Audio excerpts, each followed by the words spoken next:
মুছলমান মানুহখিনিয়ে গোটেই অসম ল'বই আমিও ল'ব নিদিওঁ হৈ গ'ল আমিও ল'ব নিদিওঁ আপোনালোকে গোটেই অসমখন ল'বই লোৱাৰ আছামৰ পৰা মানুহ আপাৰ আছামত যাবই হাৰি কিয় যাব কওকচোন মানে কিয় যাব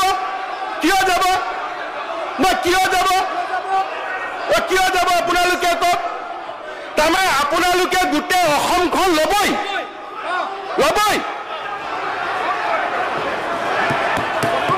তাৰমানে আপোনালোকে মিয়া মুছলমান মানুহখিনিয়ে গোটেই অসম ল'বই আমিও ল'ব নিদিওঁ হৈ গ'ল আমিও ল'ব নিদিওঁ আপোনালোকে আজি হাউচত ক'লে যে আমি ল'মেই আৰু মই কৈছোঁ আপোনালোকক আমি ল'ব নিদিওঁ বাছ বিশ্ব সমাজ যাবই কাৰ্বি মানুহখিনিয়ে কেনেকুৱা ফিল কৰিব সেইকাৰণে এনেকুৱা ধৰণৰ কথাৰ কাৰণে আজি সমস্যাবিলাক হৈ আছে মই ৰিকুৱেষ্ট কৰিম যে যদি আপোনালোকে উজনি অসমত এনেকে আগ্ৰাসীভাৱে যাম বুলি কয় মোৰ কাৰণে ল এণ্ড অৰ্ডাৰ মেইনটেইন কৰাটো টান হৈ যাব মাননীয় অধ্যক্ষ মহোদয় মুখ্যমন্ত্রী মহোদয় কথাটো ঠিকই কৈছে ভালো পাইছো কিন্তু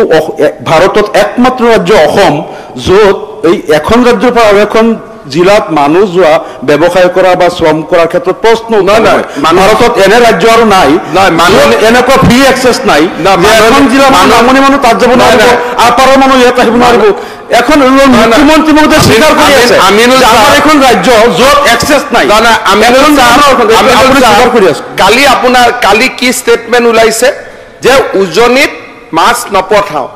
তাৰমানে মই ইমান দিন যি কৈছিলোঁ যে এতিয়া ইকনমিক ব্লকেডৰ কনচেপ্টটো লৈ আহিলে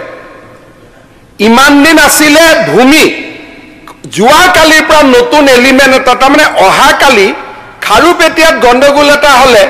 অহাকালি খাৰুপেটীয়াত কৈ দিব গুৱাহাটীত চব্জি নপঠাওঁ তাৰমানে যিখিনি না মোক জাষ্ট কৈ ল'ব দিয়ক অখিল গগৈ ডাঙৰীয়া যোগ দিব মই আপোনাক অনুৰোধ কৰিছোঁ এই ষ্টেটমেণ্টটোৱে আইন শৃংখলা হ'ব পাৰে আপুনি ক'ব মই একদম আপত্তি কৰা নাই কাৰণ এই বিষয়টো ইয়াত অলপ নিষ্পত্তি হ'ব লাগিব সেইকাৰণে অখিল গগৈ ডাঙৰীয়াও ইয়াত দুআষাৰ কওক মই বিচাৰিম আজি যি ধৰণে হাউচত বিৰোধী দলপতিগৰাকীয়ে ক'লে কনষ্টিটিউচনেল লিগেল ৰাইটছ এইটো এক জায়গাত সমাজৰ সেন্সিটিভিটিবিলাক বেলেগ জায়গাত কালি যদি আপুনি কয় যে কামাখ্যাও অসমৰ তুলনাত গতিকে কামাখ্যাত গৈ মই বহি লমেই নাই এইটোতো লিগেলি ৰাইট হলেওতো কোনেও নকৰে এটা হল লিগেলি ৰাইট আৰু আন এটা হৈছে সমাজৰ ব্যৱস্থা সমাজৰ সিস্টেম আজি আপোনালোকে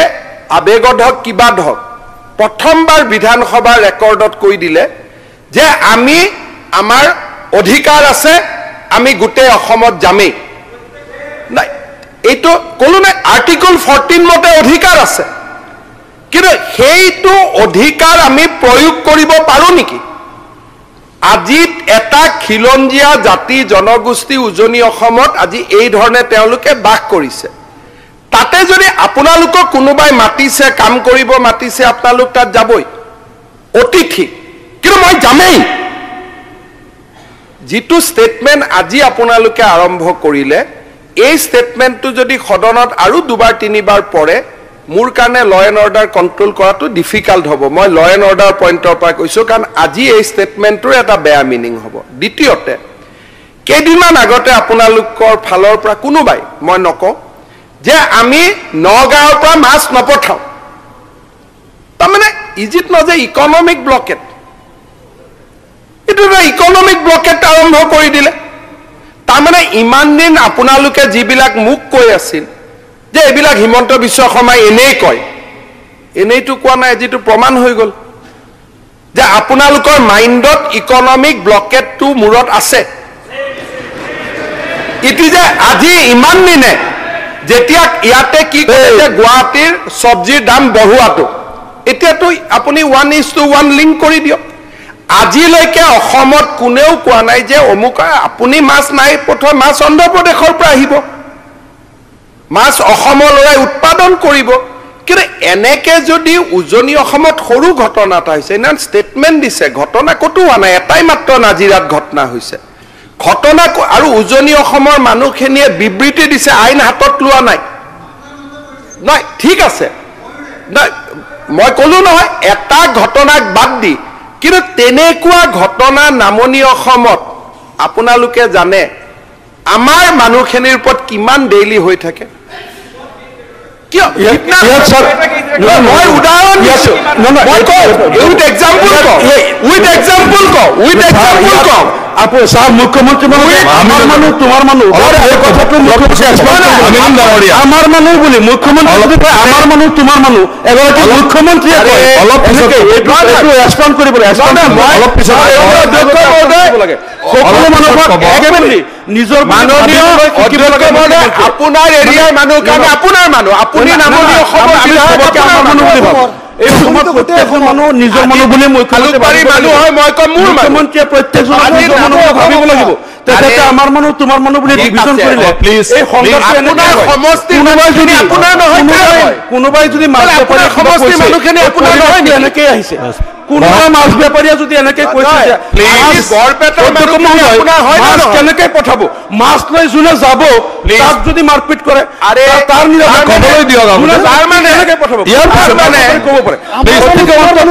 মন্ত্ৰীয়ে আমাৰ মানুহ তোমাৰ মাননীয় অধ্যক্ষ মহোদয় মই নিজে ৰিকুৱেষ্ট কৰিম আপোনাৰ কাৰণে কাৰণ এইখিনি কথাৰ ওপৰত আপোনাৰ ষ্টেটমেণ্ট ৰেকৰ্ডত যোৱাটো খুব দৰকাৰী এই যে আজি ক'লে যে আমি যামেই উজনিত ইয়াৰ ওপৰত আপোনাৰ প্ৰতিক্ৰিয়া এই সদনত অহাটো খুব প্ৰয়োজনীয় এই যে ইকনমিক ব্লকেট আৰম্ভ কৰিছে উজনি অসমৰ বিৰুদ্ধে ইয়াৰ ওপৰত আপোনাৰ মন্তব্য অহাটো খুবেই প্ৰয়োজনীয় মোৰ কোনো আপত্তি নাই এই ল'ৰা বিজেপিৰ কেডাৰ পীযুষ হাজৰিকাৰ ঘনিষ্ঠ মানুহ ঘনিষ্ঠ নহওক কিয় মই কোনে মানুহ কি কথা কাৰ কি মই ক'ব যোৱা নাই মই খালি এটাই কথা কৈছো যে যেতিয়ালৈকে অসমত খিলঞ্জীয়া মানুহখিনিৰ অধিকাৰ সুৰক্ষিত হৈ থাকিব সকলোৱে সব কৰিব পাৰিব কিন্তু খিলঞ্জীয়া মানুহখিনিক যদি আপোনালোকে দাবী ধমকি দি বহাব খোজে পৰিৱেশটো ঠিক নহ'ব এইটো কথা সদায় মনত ৰাখিব আৰু আপোনালোকে এইটো কথা সদায় মনত ৰাখিব যে এইখন অসমত জাতি জনগোষ্ঠীৰ এটা বিভিন্ন অঞ্চলত তেওঁলোকৰ প্ৰভাৱ আৰু এইটো আজি নহয় হাজাৰ হাজাৰ বছৰ ধৰি কাৰ্বি মানুহখিনি কাৰ্বি আলঙত বড়ো মানুহখিনি বড়োত আহোম মানুহখিনি উজনি অসম উত্তৰ অসমত এটা তেওঁলোকৰ সাংস্কৃতিক প্ৰভাৱ আছে খিলঞ্জীয়াৰ এটা অধিকাৰ আছে ইউএনৰ চাৰ্টাৰ আছে অন ইণ্ডিজেনাছ পিপলছ ৰাইট এইটো বাহিৰৰ পৰা অহা কনচেপ্ট নহয় আৰু অনাৰেবল সুপ্ৰিম কোৰ্ট অফ ইণ্ডিয়াই কৈছে যে অসমৰ ওপৰত এটা এগ্ৰেছন চলি আছে এইবিলাক মোৰ শব্দ নহয় আপোনালোকে যে কয় হিমন্ত বিশ্ব শৰ্মাই কয় এই শব্দবিলাক ইয়াত গোপীনাথ বৰদলৈ কৈ যোৱা শব্দ বিষ্ণুৰাম মেধিয়ে কৈ যোৱা শব্দ এই শব্দবিলাক সুপ্ৰিম কোৰ্টৰ মহামান্য আদালতে কৈ যোৱা Sarbananda Sonowal versus government of India কেছটো পঢ়িব তাত লিখা আছে অসমৰ ওপৰত ইকনমিক এণ্ড এক্সটাৰ্নেল এগ্ৰেছন আৰম্ভ হৈছে বিকজ অফ দ্য পপুলেশ্যন ডিছবেলেঞ্চ এইবিলাক মোৰ শব্দ নহয় এইকাৰণেতো মই হাউচক কওঁ যে কেতিয়াবা হিমন্ত বিশ্ব শৰ্মাৰ শব্দ নে এইবোৰ বিষ্ণুৰাম মেধিৰ শব্দ মোৰ শব্দ নে গোপীনাথ বৰদলৈৰ শব্দ মোৰ শব্দ নে অনাৰেবল সুপ্ৰিম কোৰ্টৰ শব্দ আপোনালোকে এক্সামিন কৰি ল'ব আজি হাউচত যিটো ঘটনা হ'ল মই তেতিয়া উত্তৰ দিব পৰা নাই মই দুই তিনিটা কথা কৈ যাব কেইটামান ডাটা দিব খুজিছোঁ ধৰ্ষণৰ কথাটো ওলালে যোৱা 22 আগষ্টৰ পৰা হোৱা কেইটামান কথা আপোনালোকক কৈছোঁ দায়িত্বৰ কথা কৈছোঁ ইয়াত মই কাকো অভিযোগ কৰিব খোজা নাই ধৰ্ষণ হত্যা সামাজিক অপৰাধ সমাজে মাত মাতিব লাগিব ক্ৰাইমৰ পেটাৰ্ণটো চাওক তাত মই সব মানুহৰ নাম কম স্যার 22 আগষ্ট কি হৈছে এক মিনিট আপুনি শুনি লওক স্যার আমি পিছত কব ডাঙৰীয়া আপুনি শুনি লওক আপোনাৰ বহুত শুন আপুনি আরে আপনি বহক এটা বাক্য কম আরে পিছত কবা বহক আপোনাক কম স্যার পিছত কবা আরে পিছত কবা আপোনাক এটা বাক্য না না না পিছত কবা নহয় স্যার স্যার এটা রেকর্ডত না যাব অখিল গগৈ আপোনাক এটা বাক্য কৈছো অখিল গগৈ রেকর্ডত না যাব নহয় স্যার অফ কৰি দে আপনি পিছত কক না নহয় নহয় বেলেগ এটা বিজনেছৰ নহয় ইয়াৰ পৰা সমাজত ঘটনা ঘটিব পাৰে নহয় নহয় আপুনিও ক'ব কি কৰিব আপুনি লুঙিখন পিন্ধি লওক অধ্যক্ষ মহোদয় নহয় আপুনি ক'ব না আৰে শিৱসাগৰৰ কথা কৈ আছো আপুনি কিয় বেয়া পাই আছে বহক অধ্যক্ষ মহোদয় 22 তাৰিখৰ পৰা হোৱা ঘটনা মই হিন্দু মুছলমান নিৰ্বিশেষে কম আৰে প্লিজ আপুনি লুঙিখন পিন্ধি লওক আপুনি লুঙিখন পিন্ধি ললে গোটেইখিনি সম্পূৰ্ণ হৈ যাব এই ঘটনা চৰকাৰে কিন্তু বহুত উচ্চতা মুখ্যমন্ত্ৰী ডাঙৰীয়াই কৈ আছে ইয়াৰ পিছত চৰকাৰে উচ্চতাই অসমখনত বহুত ক্ষতি কৰিছে অধ্যক্ষ মহোদয় যোৱাকালিৰ পৰা ইভেন অখিল গগৈ ডাঙৰীয়াই মোক সমালোচনা কৰি আছে যে 27টা সংগঠনৰ পৰা আপুনি কিয় আণ্ডাৰটেকিং লৈছে উঠাই লৈছো ৰ'ব তাৰ মানে আমি যে কোনো কাৰণতে আইন শৃংখলা কম্প্ৰমাইজ কৰা নাই তাৰ প্ৰমাণ আজি অখিল গগৈ নিজেই দিলে ৰ'ব সুধিব লাগে একেখন মিটিঙত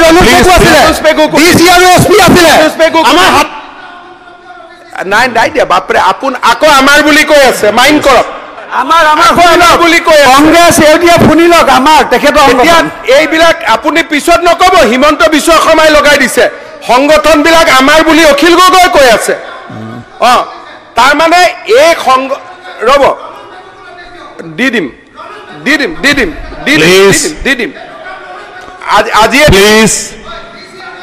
আজি দি দিম DCSP কো দি দিম প্লিজ বহক না আপুনি বহকচোন পিন্ধি লওক অখিল গগৈ ডাঙৰীয়া হৈ যাব আৰু আপুনি বহক মাননীয় অখিল গগৈ ডাঙৰীয়া আপুনি লাইনটো শুনি লওক আপুনি শুনক না আপুনি শুনি লওক নকয় আপুনি বহকচোন আপুনি বহক অখিল গগৈ সাসপেনশন কৰি দিয়া হ'ল তেওঁ হয়তো কিবা অখিল গগৈ অলপ দেৰি বাহিৰত গ'লে হ'ল তাৰপিছত আকৌ আহিব অখিল গগৈ বাহিৰত যাওক আকৌ আহিব ছাৰ সাসপেন্ড কৰিব নালাগে এইখিনিৰ কাৰণে তাক লুঙিত ধৰি উলিয়াই দিয়ক লুঙিখনত ধৰি ডাঙৰ হ'ব লুঙিখনত ধৰি ডাঙৰ হ'ব বাৰে অখিল গগৈ কৈ আছে আমাৰ সংগঠন উঠাই ল'ব লাগে কিন্তু মাইণ্ড কৰিব পৰিৱেশটো ধৰি ৰাখিব লাগিব সেশনত সবে কথা ক'ব লাগিব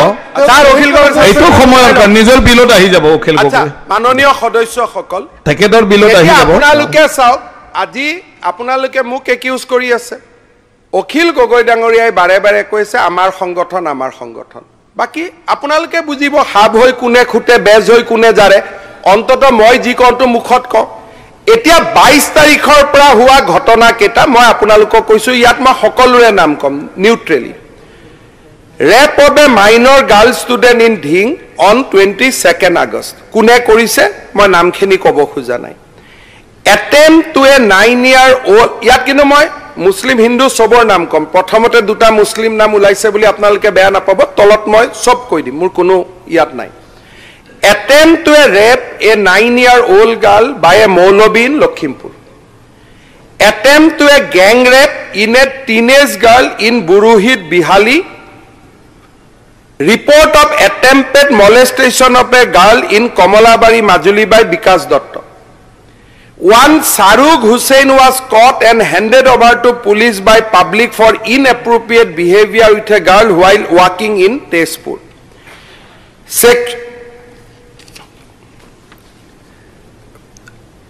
Sexual harassment by a students of maths teacher in Hojai, accused handed over to police. Attempt to a rape a class 7 student by a religious teacher in Bipuria. Sexual harassment of a daughter-in-law, father-in-law. Sexual harassment of two Assamese girls by VDP President Johiruddin. Attempt to kidnap Assam University girl by e-rickshaw driver Bodorul Jaman. মই আগৰ বিকাশ দত্তটো কৈছো বিকাশ দত্তও কৈছো মই বিকাশ দত্তৰ নামটো কৈছো মই বিকাশ দত্তৰ নামটো কৈছো মই এনেকুৱা কোৱা নাই আপুনি মুছলিমৰ নামটো কৈ দিয়া তিতাবৰত বৰা ক'লে বৰা হোজাই দাস হোজাইটো মই কৈছো নাম কি নহয় মই হোজাইটো গাই গ'ল অধ্যক্ষ আপোনালোকে এতিয়া মোৰ কথাটো শুনিল ৰেপিষ্ট ইজ ৰেপিষ্ট বাট প্ৰব্লেমটো হ'ল কি যেতিয়া ৰেপিষ্টজন মুছলিম হয় আৰু ভিক্টিমজন হিন্দু হয় ঠিক আছে ইয়াত এটা এংগুল লৈ লওক নহয় আঁতৰাব নালাগে ইয়াত আমিনুল চাহাব কথাটো শুনি লওক আপোনালোকে অকণমান শুনিলে আমাৰ বেদনাখিনি বুজি পাব তাৰপিছত আমি প্ৰত্যেকজন ৰেপিষ্টৰ প্ৰতি আমাৰ সহমৰ্মিত আমিনুল চাহাব বেদনাটো বুজি বেদনাটো বুজি পাওক আপোনালোকে মই ইয়াত এটা সৰু কথা বেদনাবোৰ নুবুজিলে আপোনালোকে কেতিয়াও ঔষধ দিব নোৱাৰে এতিয়া এই ঘটনাবিলাক আমাৰ সমাজত ৰেপ মলেষ্টেশ্যন এনেকুৱা ধৰণৰ ঘটনা ঘটে কিন্তু ইয়াৰ ফলত কি হয় আজি আপোনালোকে জানে যে ঢিঙৰ দৰে চহৰত এসময়ত গোটেই এৰিয়াটোত আমাৰ হিন্দু মানুহখিনি আছিলে ক্ৰাইম যেতিয়া আৰম্ভ হয় তেতিয়া মানুহখিনিৰ পলায়ন আৰম্ভ হয় আপোনালোকে মানুহখিনিক আশ্বাস দিব লাগিব নে নাই আজি ঢিঙৰ বিধায়ক কোন আজি আপোনালোকে চাওক গোটেই নামনি অসমত ঘটনাবিলাক সংগঠিত হয় আপোনালোকৰ যিবিলাক বিধায়ক জনপ্ৰতিনিধি নিৰ্বাচিত হয় তেওঁলোকে সংখ্যা গুৰু তাতে সংখ্যালঘু মানুহখিনিক গৈ আশ্বাস নিদিয়ে যে সব আপোনালোকৰ যি হৈছে আমি নিৰাপত্তা দিম আপোনালোকে গাঁওখন এৰি যাব নালাগে আপোনালোক কতো নাযায় কোনো যোৱা নাই ঢিঙৰ পৰা কোনো যোৱা নাই ছাৰ আমি অলপ ক'বলৈ নাই যোৱা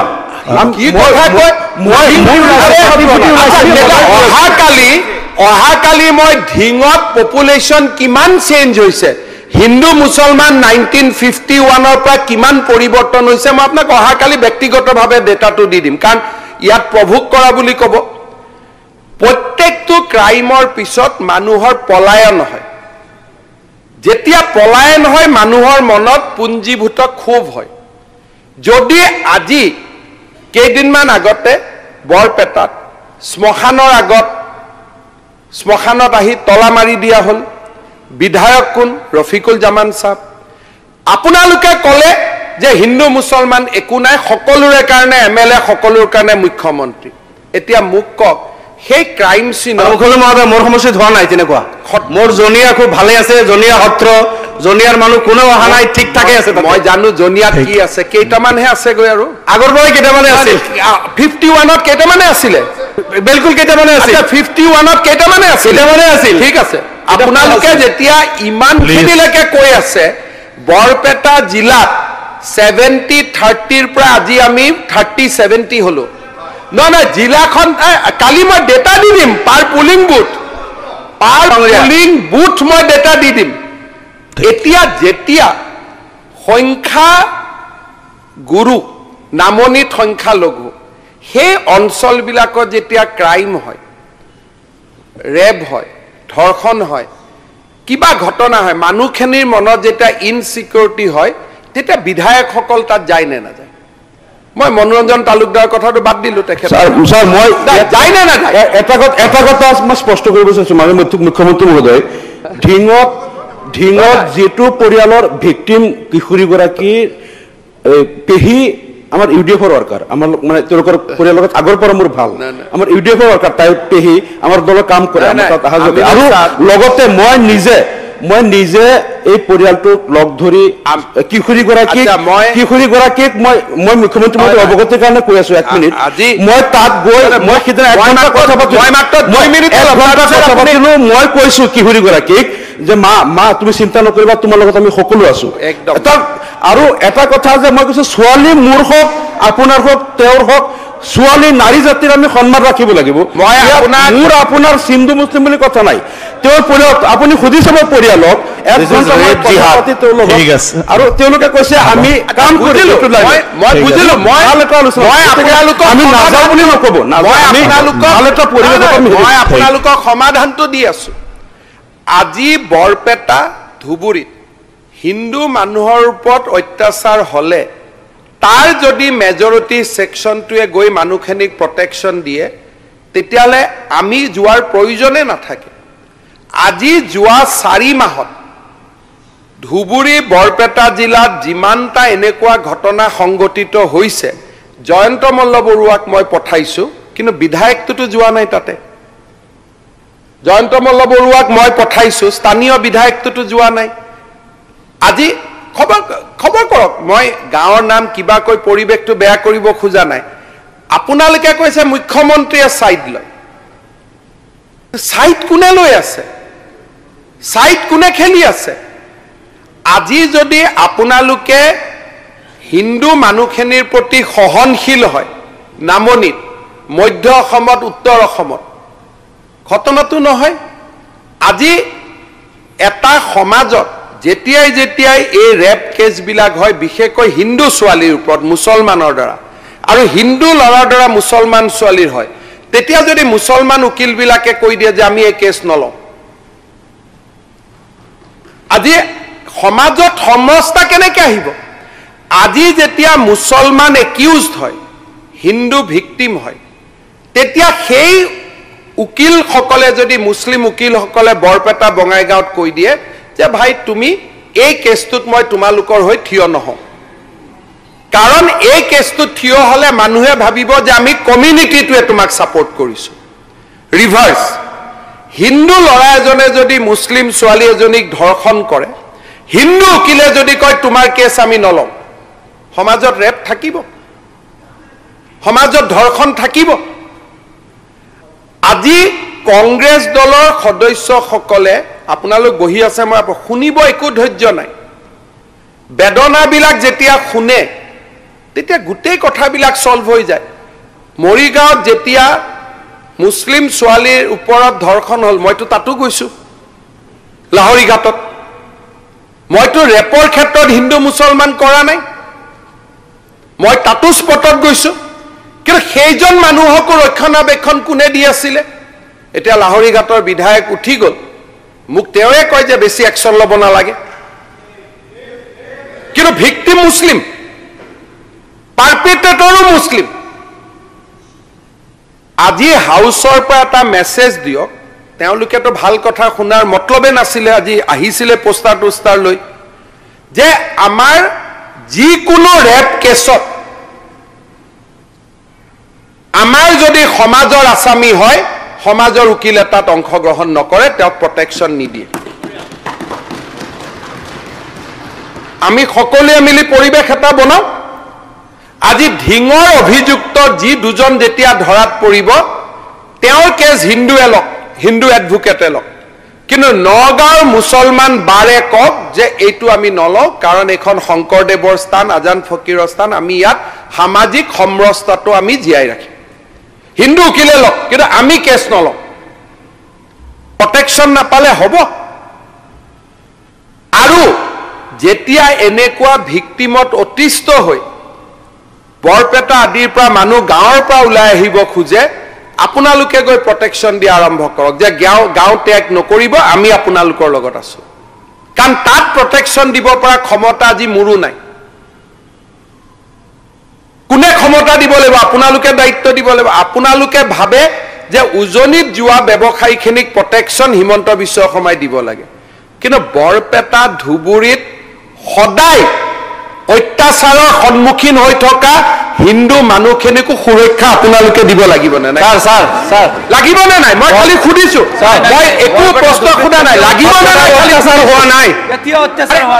মোৰ লগত লিষ্ট আছে আপোনাৰ আজিও মই কওঁ ক্ৰাইম ফিগাৰত আপোনালোকক মই এতিয়াও কওঁ যে মইতো আপোনালোকক আমি কেতিয়া বিভাজন নকৰো আপোনালোকক খালি মই আহ্বানহে জনাইছো এটা কথা কম মই কৈছো যে আজি আপোনালোকে যদি এনেকুৱা এটা নেতৃত্ব লয় উজনিত আপুনি নিৰাপত্তা নিজে নিজে পাব আৰে এইটোতো এইবাৰ কবৰস্থানত জায়গা নিদিলে এইবাৰ কবৰস্থানত জায়গা নিদিলে জানাজা নপৰিল মাননীয় এইবাৰৰ পৰা ল'ব দিও তাৰ বন্ধ কৰিছে আজি কবৰস্থানত কবৰস্থ কৰিব নাই মানুহ জায়গা আছো হিন্দু মুছলমান আদৰাই আপোনালোকে কৰি আছো আপোন গাঁৱৰ মানুহখিনিয়ে জানাজা দিয়া নাই কিন্তু আপোনালোকে ষ্টেটমেণ্ট দি আছে পুখুৰীত কেনেকে পৰিলে পুখুৰীত কেনেকে পৰিলে এইটো মই গম পাম নেকি আপোনাৰ ইমান পুলিচ থাকোতে কেনেকে পৰিলে কেনেকে পৰিলে মই কেনেকে জানো ইমান পুলিচ থাকোতে গ্ৰেপ্তাৰ কৰি ল'ব লাগিছিল আৰু কিবা কাৰণত মানুহ পুখুৰীয়ে নদীয়ে সাগৰে পৰে সেইটো দায়িত্ব কি মুখ্যমন্ত্ৰীয়ে ল'ব নেকি পুলিচে কাৰোবাক গুলিয়াব খুজিলে মই দায়িত্ব ল'ব পাৰো মুখ্যমন্ত্ৰী মহোদয় পুলিচ অলপ শক্তিশালী কৰক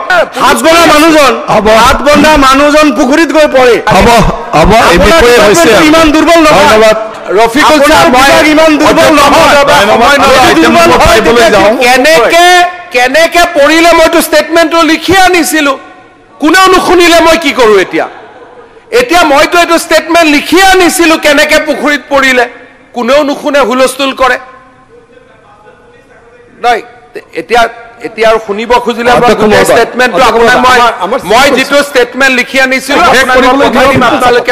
কৰিবলৈ দিয়ক না আমিনুল ছাৰ এতিয়া এই ষ্টেটমেণ্টটোত কেনেকে পুখুৰীত পৰিলে এইটো লিখা আছে আপোনাক মই পাৰ কৰাই দিম আপোনালোকে পঢ়ি ল'ব কোনো আপত্তি নাই কিন্তু এটা কথা আপোনালোকক মই কলো যে আগ্ৰাসী নহব এই যে ৰফিকুল জামান সাহেবে আজি আমাৰ জনিয়া সমষ্টিৰ বিধায়কে কৈ দিলে যে আমি যামেই মই আপোনাক অনুৰোধ কৰিম এই মাননীয় মুখ্যমন্ত্ৰী মহোদয় মানে ভাৰতীয় নাগৰিক হিচাপে এখন জিলাৰ পৰা আন এখন জিলালৈকে যাব পাৰে আৰু এইখিনি আপুনি নিৰাপত্তা নিশ্চিত নাযাব কাৰ্বি আংলঙত হিমন্ত বিশ্ব শৰ্মা গলেও মই মোক নিজে নিৰাপত্তা দিব নোৱাৰো যাব নাযাব একদম নাযাব কেনেকে এখন নাগৰিক আৰু আপোনাৰ এখন কেনেকে এখন ডিষ্ট্ৰিক্টৰ মানুহ আন এখন ডিষ্ট্ৰিক্টত যাব যদি দিল্লী মুখ্যমন্ত্ৰী আমাৰ আনন্দে অধ্যক্ষ যদি আপোনালোকে এনেকে কাৰ্বি আংলং বিটিআৰ উজনিত যদি এনেকে জেদ কৰি যাব খোজে জেদ কৰি নাযাব আপোনালোকক মই অনুৰোধ কৰিছো জেদ কৰি নাযাব আমিও অনুৰোধ কৰিছো আপুনি মুখ্যমন্ত্ৰী হিচাপে নিৰাপত্তা নিশ্চিত কৰক বিহাৰৰ মানুহ আহিব মাৰোৱাৰীও আহিব পাঞ্জাবীও আহিব গুজৰাটীও আহিব আছে অসমত আৰু অসমৰ এখন জিলাৰ মাননীয় মুখ্যমন্ত্ৰী মহোদয় আচ্ছা মই আপোনালোকক 1 মিনিট প্লিজ শুনি লওক স্যাৰ শুনক আপোনাৰ অসম যদি এখন জিলাৰ মানুহ আন এখন জিলালৈকে আপুনি মইখিনি নিৰাপত্তা আপুনি নিশ্চিত কৰিব আজিতো মই দেৱব্ৰত শইকীয়া বিৰোধী দলপতিক আচৰিত পালো তেওঁ নিজে নাজিৰা সমষ্টিৰ বিধায়ক আৰু তেওঁ কৈছে যে মানুহ উজনি অসমৰ পৰা মিয়া মুছলমান যাবই মিয়া মুছলমান শব্দটো কোৱা নাই উজনিৰ পৰা নামনিৰ পৰা যাবই আপোনালোকেও কৈছে যাবই এই সেনসিটিভ মুহূৰ্তত যদি হয়তো আপোনালোকক এটাই কথা কম যে য'ত অসমীয়া মানুহখিনিয়ে নিবিচাৰে তাত জোৰ কৰি নাযাব ছাৰ যদি যেতিয়া বিচাৰে তেতিয়া যাব য'ত এতিয়া চক গোটেই গুৱাহাটীৰ পাহাৰবিলাকত উঠি গ'ল মাননীয় অধ্যক্ষ মহোদয় এতিয়া ফৰেষ্টত আমি আপোনালোকক বিচৰা নাই আপোনালোক জোৰ কৰি দিল্লীত ঘৰ বনাব পাৰে আমাৰ বিধায়ক মন্ত্ৰীসকল দিল্লীত মাটি কিনি ঘৰ পাতিব পাৰে এখন ৰাজ্যৰ পৰা আন এখন ৰাজ্যলৈ যাব পাৰে নিজৰ ৰাজ্যৰ এজন ব্যক্তি এখন জিলাৰ পৰা আন এখন জিলালৈকে যাব আপুনি নিৰাপত্তা নিশ্চিত কৰিব লাগিব মই আপোনালোকৰ মাননীয় মুখ্যমন্ত্ৰী আপোনালোকক কৈছো এইটো আপোনাৰ দায়িত্ব ছাৰ মই আকৌ এবাৰ আপোনালোকক কৈছো উজনি অসমৰ মানুহৰ ইচ্ছাৰ বিৰুদ্ধে যদি আপোনালোক জোৰ কৰি যায় ইচ্ছাৰ তাত নিৰাপত্তা নহব এইটো মই আপোনালোকক কৈছো ইচ্ছা অনুসৰি যাওক নিৰাপত্তা হ'ব থেংক ইউ আমি ধন্যবাদ উজনি অসমৰ আমি নেক্সট আইটেমলৈ আহোঁ অধ্যক্ষ মহোদয় মাননীয় অধ্যক্ষ মহোদয় শ্ৰী মনোৰঞ্জন তালুকদাৰ ইন্ট্ৰোডাকশ্যন অফ দ্য বিল হৈছে